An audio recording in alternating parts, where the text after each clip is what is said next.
출애굽기 8장 1절에서 15절까지 저와 여러분들이 한 주씩 교독하겠습니다. 8장 1절입니다. 여호와께서 모세에게 이르시되 너는 바로에게 가서 그에게 이르기를 여호와의 말씀에 내 백성을 보내라. 그들이 나를 섬길 것이니라. 내가 만일 보내기를 하더라면 내가 개구리로 너의 온 땅을 치리라. 개구리가 나일강에서 무수히 생기고 올라와서 네 궁과 네 침실과 네 침상 위에 네 신하의 집과 네 백성과 네 화덕과 네 떡 반죽 그릇에 들어갈 것이며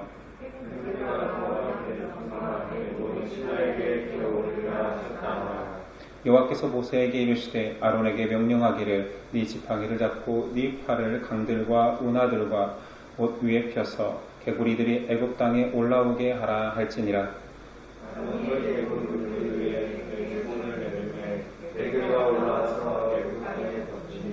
요술사들도 자기 요술대로 그와 같이 행하여 개구리가 애굽 땅에 올라오게 하였더라.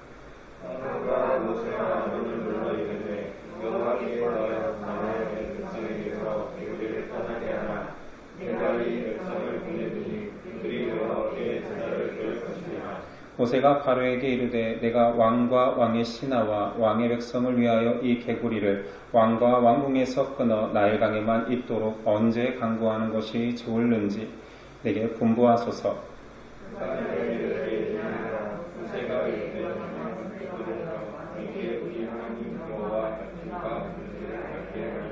개구리가 왕과 왕궁과 왕의 신하와 왕의 백성을 떠나서 나일강에만 있으리라 하고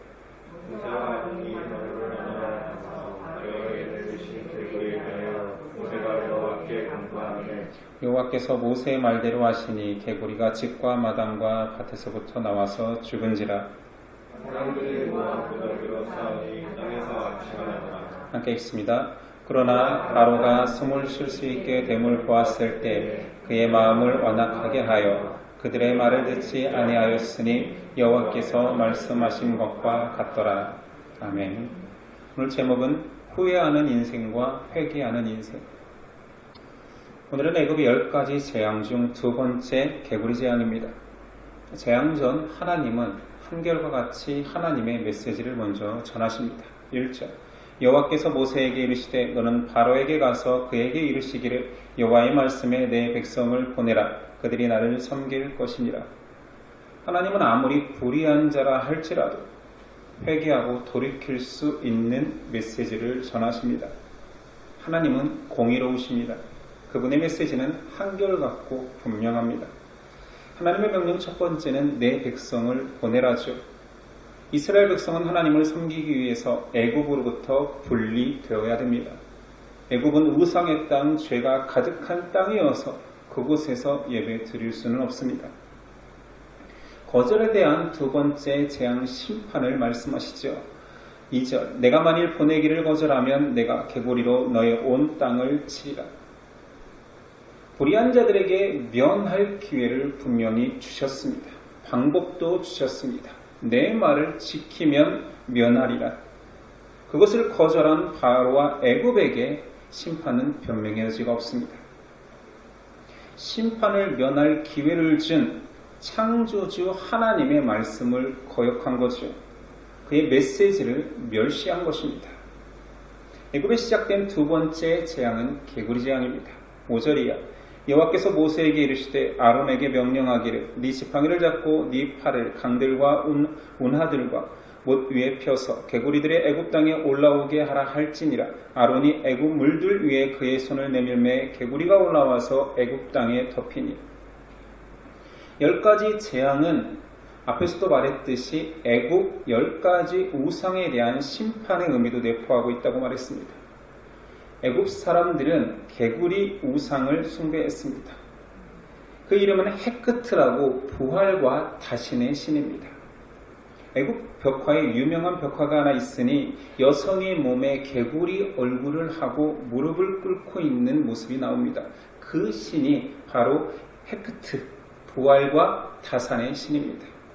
무릎을 꿇고 있는 헤크트 여신대로 파충류의 보호자인 악어 얼굴을 한 세크트 신이 있습니다. 하나님은 단순히 그 모든 재앙을 하나님이 재앙을 내리시기 합당한 것들, 유용한 것들로 한 것이 아니라 애굽에서 만연되어 있는 숭배하는 그들이 의지하는 그 우상들이 돌변하여서 너희에게 얼마나 강력한 저주가 되는지를 선언한 것입니다. 두 번째 재앙도 역시 자연현상으로 말하고 싶은 사람들이 있었습니다. 첫 번째 재앙이 물이 피로 변했잖아요.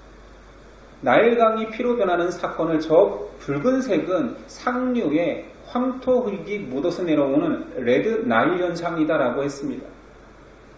그 레드 나일 현상에 의해서 물이 범람하니 물고기가 이유를 알 수 없지만 떼죽음을 당했고 물이 썩었습니다.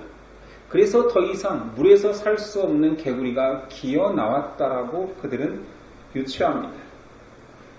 그러나 이 모든 재앙은 예언하였고 하나님이 때를 정하였고 하나님이 하라 할 때 이루어진 것입니다. 결코 우연이 아니었습니다. 결국 바로는 이 모든 하나님의 제안을 거절했고 두 번째 재앙은 시작되었습니다. 가장 은밀한 침실과 가장 깨끗해야 될 식탁까지 개구리들이 넘쳐난다는 것은 사방천지에 가득했다라는 표현입니다. 애굽인들에게 이 첫 번째 재앙과 두 번째 재앙이 나일강에 대한 재앙이기 때문에 첫 번째는 나일강 자체가 죽음의 강물로 변하였고 두 번째는 그 강물에서 기어나온 개구리들에 의해서 재앙을 맞이합니다. 그들이 의지하던 것들에 대한 강력한 배신감이겠죠. 충격이었을 것입니다. 자신들의 자랑과 자부심이었던 나일강이 자기들을 그렇게 힘들게 하고 한순간 공포로 돌변한 것입니다. 사람이 의지하고 신뢰하는 것들은 그렇게 한순간 추하고 잔인함으로 돌변할 수 있습니다. 이것이 바로 우상의 특징입니다. 두 번째 재앙에 대한 바로의 태도가 계속 등장하고 있습니다. 첫 번째 재앙에 대해서는 바로가 담담했습니다. 좀 놀라긴 했겠지만 당황하진 않았습니다. 마술사들도 따라했지요. 마술사들도 물을 받아서 붉게 만들어냈습니다. 두 번째 재앙에 대해서도 바로의 요술사들이 따라합니다. 7절 요술사들도 자기 요술대로 그와 같이 행하여 개구리가 애굽 땅에 올라오게 하였더라. 뭔가 느껴지는 거 없습니까? 사방천지가 개구리 천지인데 요술사들이 한 행위가 또다시 개구리가 나타나게 한 것입니다. 아니 이 상황에서 바로가 기뻐했겠습니까? 아론이 행한 이 저주 내 요술사들도 따라할 수 있다라고 기고만장했겠습니까? 이 상황을 사자성어로 쉽게 이야기한다면 설상가상이죠. 엎친 데 덮친 격입니다. 어설픈 속임수로 사태를 더 악화시킵니다. 이것이 인간이 지닌 한계입니다. 당황하여서 개구리 재앙을 물리쳐 달라고 요청합니다. 그리고 바로는 지킬 마음이 전혀 없는 약속을 던집니다. 8절 바로가 모세와 아론을 불러 이르되 여호와께 구하여 나와 내 백성에게서 개구리를 떠나게 하라. 내가 이 백성을 보내리니 그들이 여호와께 제사를 드릴 것이니라. 이후의 사건은 다 알겠지요. 거두어지자 바로가 재차 변심합니다. 하나님의 백성들은 징계 앞에서 회개합니다. 그러나 하나님을 모르는 사람들, 하나님으로부터 분리된 유기된 자들은 상황을 모면하기 위한 거짓말을 합니다.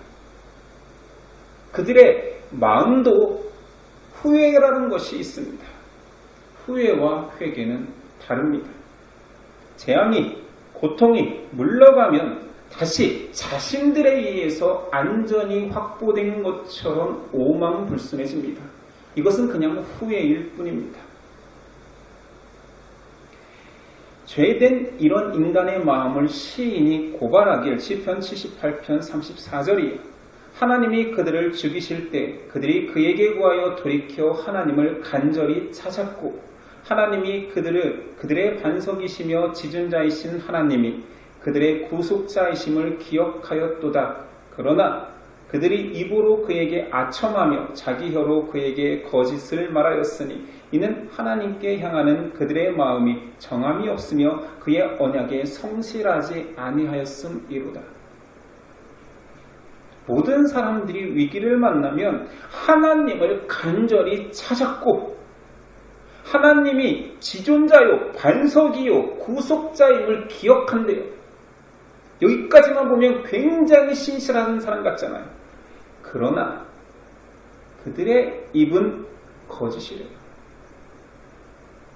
하나님을 향한 마음에 정함이 없대요. 그의 언약의 신실함을 느낄 수 없습니다. 안타깝게도 성경 속에서 신앙생활 속에서 우리는 이런 가짜를 너무 많이 마주합니다. 절대자 앞에서 회개하고 돌이키고 후회하면서 위기를 모면해 보지만 가짜 마음은 더 큰 하나님의 진노를 부를 뿐입니다. 바로는 자신의 겉모습으로 당황하고 뭔가 잘못된 결정 앞에 후회하는 것처럼 창조주 하나님 앞에 나가서 속일 수 있다라고 이런 교만까지 드러낸 것입니다. 모세의 기도와 간구로 개구리 재앙을 하나님은 거두십니다. 근데 이 과정에서 굉장히 독특한 내용이 등장합니다. 9절 10절 모세가 바로에게 이르되 내가 왕과 왕의 신하와 왕의 백성을 위하여 이 개구리를 왕과 왕궁에서 끊어 나일강에만 있도록 언제 강구하는 것이 좋을는지 내게 분부하소서. 이 첫 번째 의문입니다. 언제 강구할까요? 두 번째는 10절 그가 이르되 내일이니라. 왜 바로에게 물었을까요? 제가 언제 이 재앙을 거둘까요?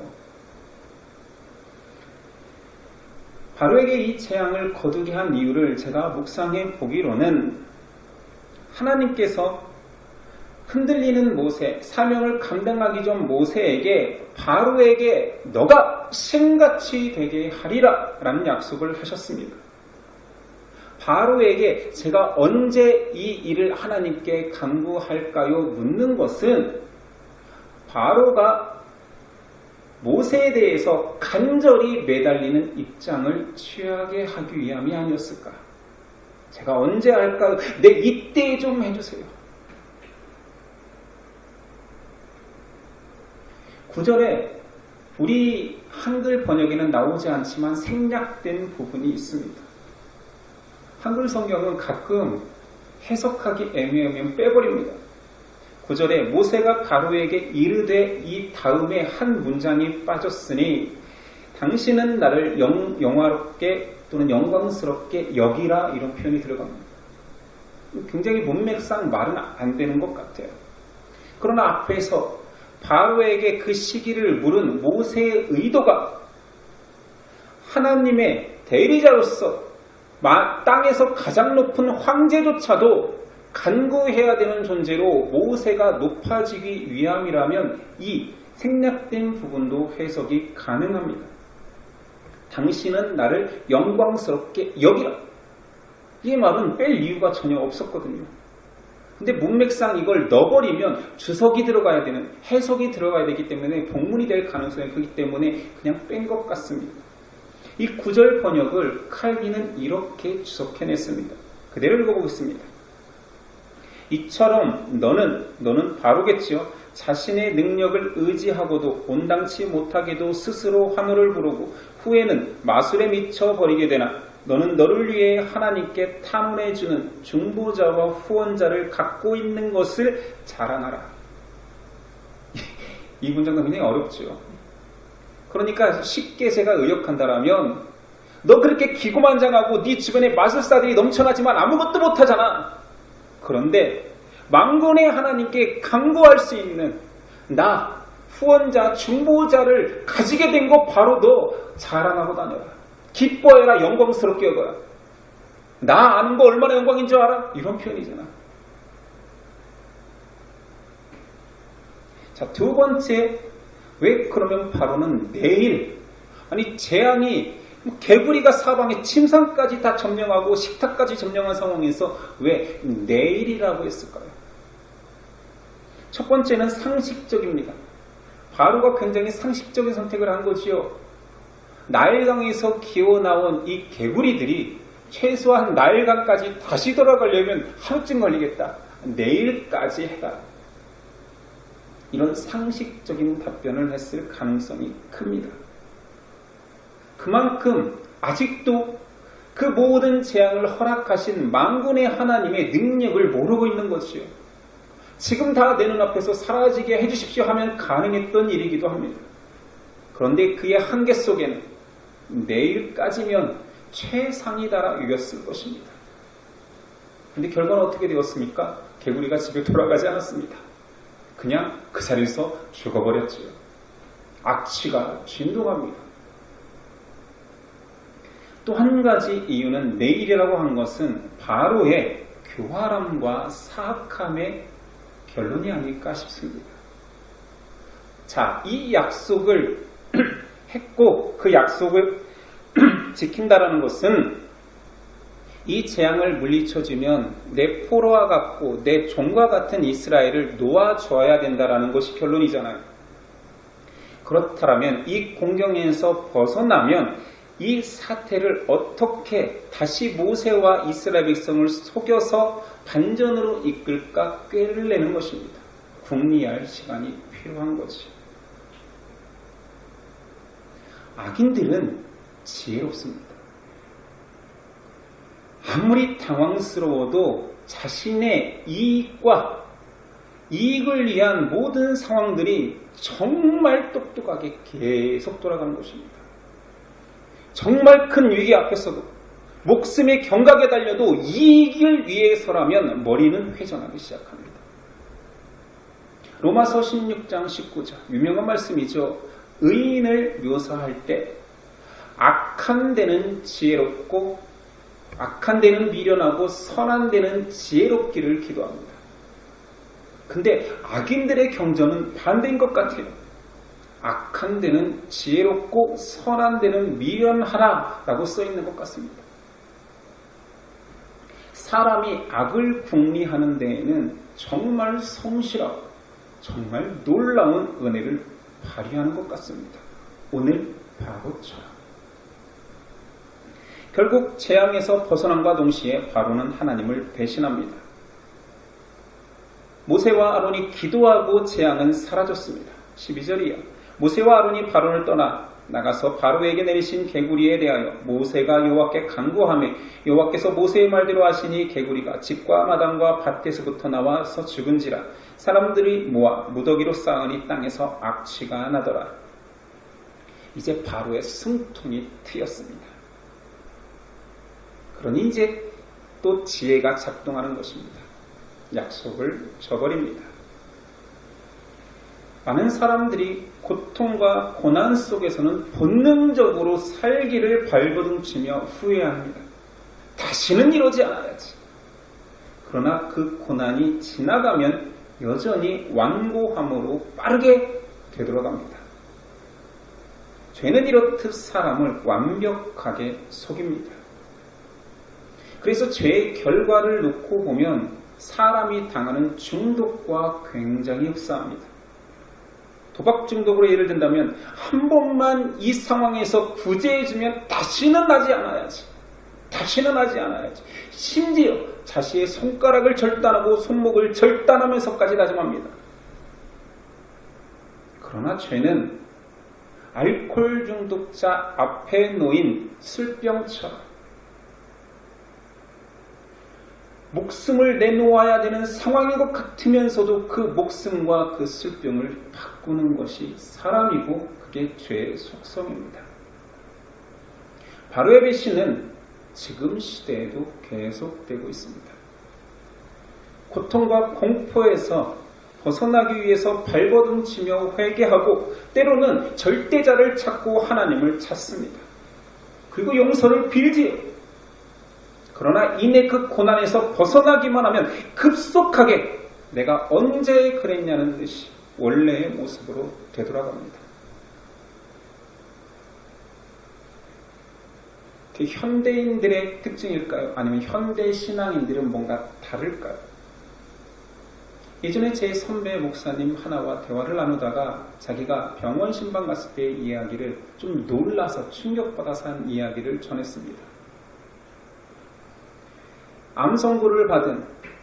말기 암 선고를 받은 장로님의 병원 신방에 가서 위로하고 예배드리고 이야기를 나누다가 장로님, 혹시 하나님께서 장로님을 치유해 주신다면 뭘 하고 싶으세요? 라는 좀 잔인한 질문을 던졌습니다. 근데 그 장로님 이렇게 말씀했답니다. 내가 암이 걸리기 전에 큰 돈이 걸린 사업을 하고 있었는데 하나님이 살려주시기만 하면 그 사업을 마무리하고 싶다. 신앙은 리더조차 병이 들어 죽기 직전인 임박한 상황에서조차 세속적 가치에 사로잡혀 있습니다. 참 처참합니다. 하나님이 다시 살려주실지 아닐지 모르지만 가정을 했을 때 세상에 다시 돈 벌고 싶다는 것이, 그 돈을 놓친 것이 아쉽다는 것이 과연 신앙인 정체성으로 가능합니까? 하나님 앞에서 바로의 얄팍한 거짓말이나 옅은 회개는 통하지 않습니다. 하나님은 고통과 고난을 피하기 위해 후회에 감추어진 교만과 배신을 다 알고 계십니다. 모세를 통해서 그 죄의 속성을 폭로시키지요. 바로에게 하나님이 속아서 또 속아서 또 속아서 재앙이 계속되는 것이 아닙니다. 인간의 죄 속에 깊이 뿌리박혀 있는 그 죄의 속성들을 낱낱이 폭로하고 있는 것입니다. 죄의 무서움은 자신이 하나님조차도 속일 수 있다라고 착각하는 거죠. 아이고 내가 후회합니다. 하나님의 약속을 이번에는 지킬게요. 이번에 한 번만 더 속아주세요. 그리고 하나님이 속고 있는 줄 압니다.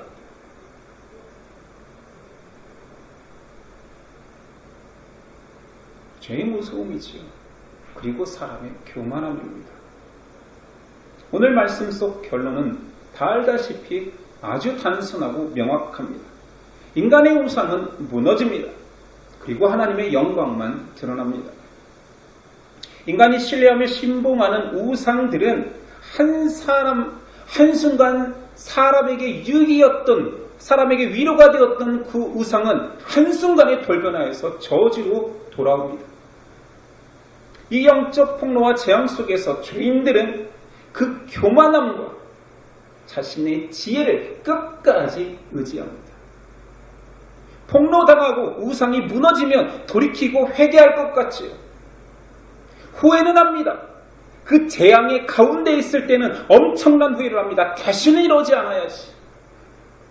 그러나 벗어나기만 하면 또 자신의 지혜가 교만이 작동하기 시작합니다. 죄라는 것이 얼마나 집요한지 아시겠습니까? 온 세상이 변하고 온 세상이 나를 죽일 것 같이 망가져 가도 그 죄가 끝까지 따라붙습니다. 세상에 아무리 먼 곳, 아무리 높은 곳, 아무리 깊은 곳으로 피해 보십시오. 죄로부터 도망칠 수 있을 것 같습니까? 성경은 이 죄의 무서움을 이렇게 폭로합니다. 15절, 바로가 숨을 쉴 수 있게 됨을 보았을 때 숨통이 트이니 그의 마음을 완강하게 하여 그들의 말을 듣지 아니하였으니 여호와께서 말씀하신 것과 같더라. 하나님은 다 알고 계셨습니다. 죄는 사람의 지혜와 교만을 자극해서 죄 속에 있을 때의 평안을 느끼게 합니다. 죄 속에서 평안을 느끼는 사람이라니까요. 구약 이스라엘이 가장 타락했을 때, 하나님과 멀어졌을 때 특징은 거짓 선지자들이 나타서 이스라엘 백성들에게 외칩니다. 평안하다, 평안하다. 하나님이 우리와 함께 하신다. 죄가 무르익고 그 가운데 앉아서 죄를 탐닉하고 있는데 거짓 선지자들은 평안하다, 평안하다. 그리고 그것을 백성들은 믿습니다. 바로는 두 번째 재앙에서 벗어나자마자 평안해. 다행이야.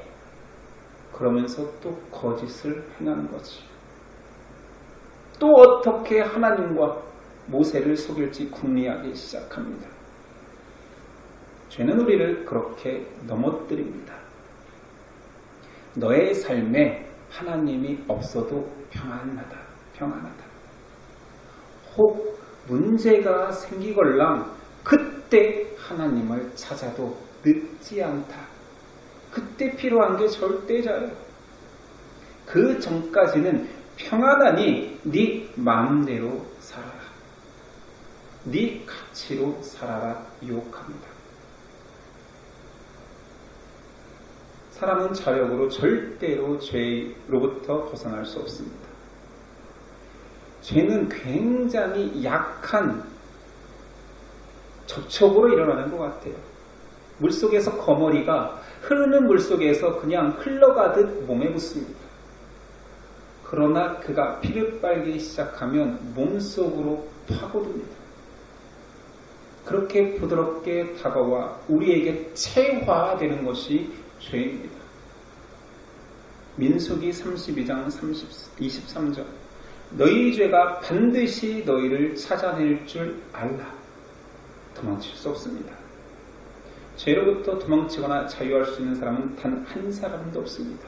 그래서 도망칠 수 없는 우리가 죄로부터 자유하는 유일한 방법이 있으니 그 죄를 도말하실 수 있는, 사할 수 있는, 징벌을 하여 없어지게 할 수 있는 창조주 하나님께 가는 방법밖에 없습니다. 하나님은 이 죄와 우상이 가득한 애굽 땅에서 그 백성을 이끌어내어 죄와 분리시키십니다. 로마서 5장 8절 우리가 아직 죄인 되었을 때 그리스도께서 우리를 위하여 죽으심으로 하나님께서 우리에 대한 자기의 사랑을 확증하셨느니라. 하나님은 자신의 약속과 방법으로만 사람이 죄로부터 해방될 수 있음을 선언했습니다. 로마서 8장 2절 이는 그리스도 예수 안에 있는 생명의 성령의 법이 죄와 사망의 법에서 너희를 해방하였습니다. 하나님은 이 죄와 우상이 가득한 애굽 땅에서 자신의 백성을 이끌어내어 죄와 사망으로부터 분리시키십니다.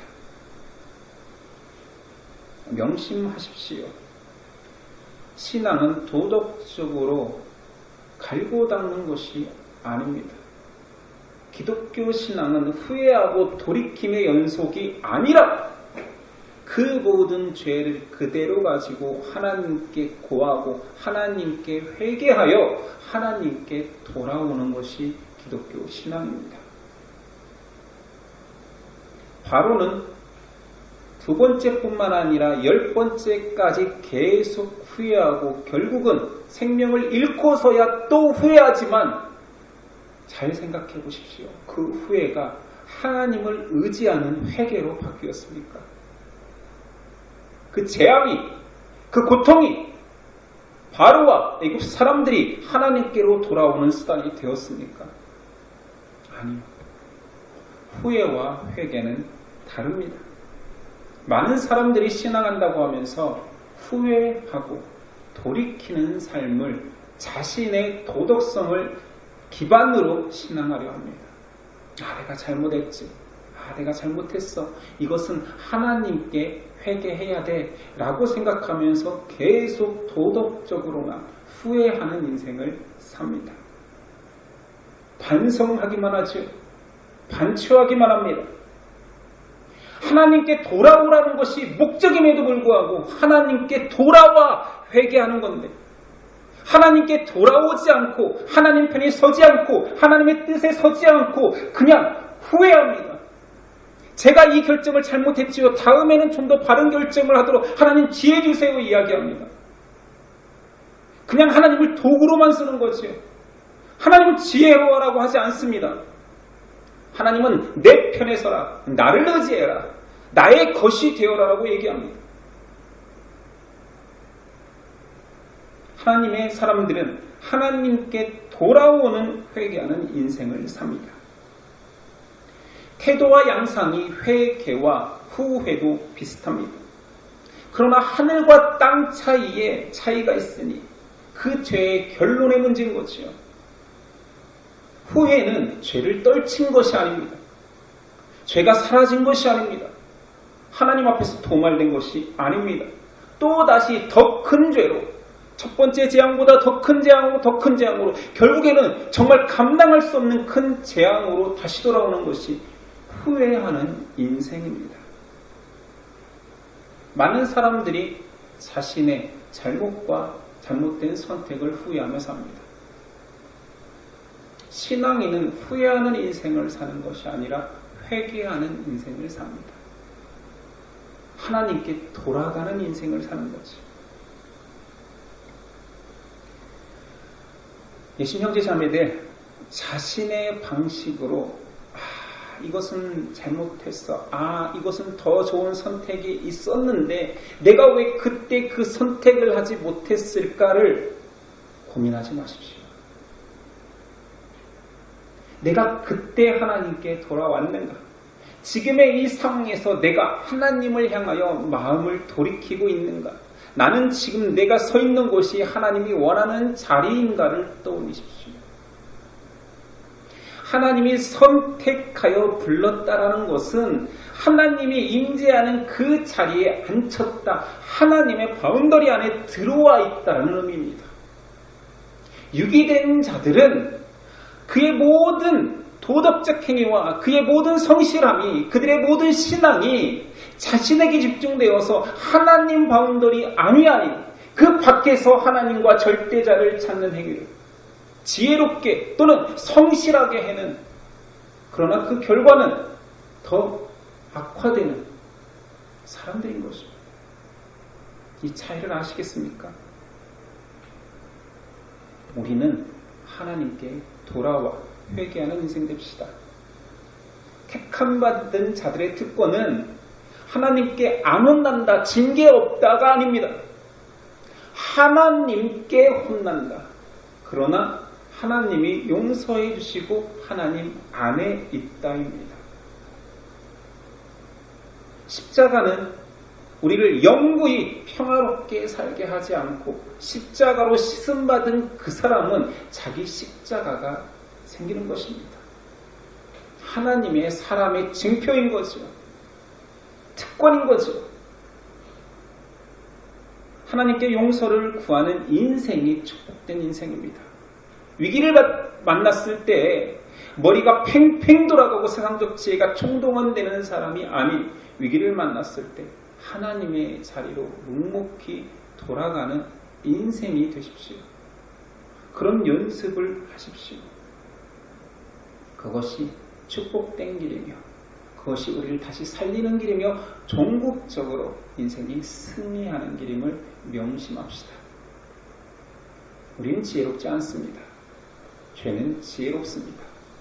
그 지혜로운 죄 가운데 그 죄를 이용하거나 극복하려 하지 말고 우리의 나약함을 인정하여 하나님 없으면 안 됩니다. 저는 또 하나님 앞으로 도망치겠습니다. 고백하는 저 여러분 됐으면 좋겠습니다. 기도하겠습니다. 주님 감사합니다. 우리에게 반석이요 피난처 되어 주셨습니다. 나약한 우리의 어미새의 품이 되어 주셨습니다. 세상에 나가 우리가 기고만장하여 살고 뭔가 이룰 것처럼 행할 것처럼 할 때가 있었습니다. 그러나 열심 내면 열심 낼수록 죄가 더 많이 들러붙을 뿐이었습니다. 다시 하나님께로 돌아와 하나님 안에서 죄를 씻음받고 죄 해방의 자유를 누릴 수 있도록 오늘도 역사하여 주시옵소서. 오늘도 죄 많은 우리가 하나님께 회개하러 왔습니다. 우리를 씻어주시고 안아주시옵소서. 용납케 하신 예수 그리스도의 이름으로 기도드렸습니다. 아멘.